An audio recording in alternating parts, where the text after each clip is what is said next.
Late in the 19th century, Leib Gruber was growing up in Central Europe, in an obscure town in the immense, polyglot, ancient Austro-Hungarian Empire. His father sold fish when he could. But times were often hard. As a young man, the only honest employment Leib could find was carrying people across the nearby River Bug.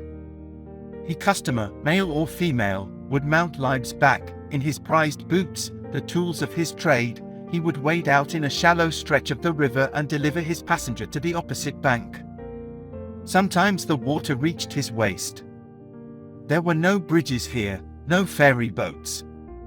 Horses might have served the purpose, but they had other uses. That left Leib, and a few other young men like him. They had no other uses. No other work was available. They would lounge about the riverbank, calling out their prices, boasting to potential customers about the superiority of their drayage. They hired themselves out like four-footed animals.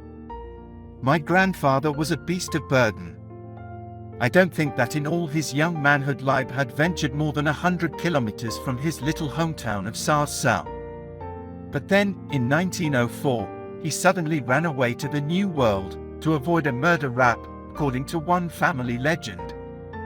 He left his young wife behind.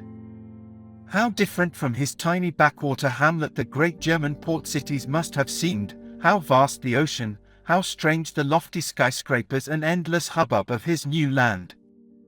We know nothing of his crossing, but have found the ship's manifest for the journey undertaken later by his wife, Chaya, joining Leib after he had saved enough to bring her over. She traveled in the cheapest class on the Batavia, a vessel of Hamburg registry.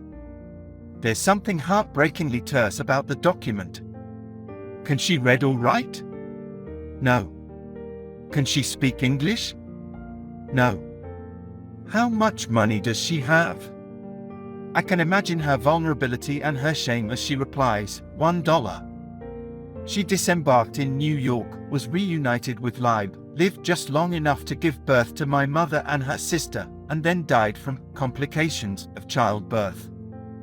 In those few years in America, her name had sometimes been anglicized to Clara. A quarter century later, my mother named her own firstborn, a son, after the mother she never knew.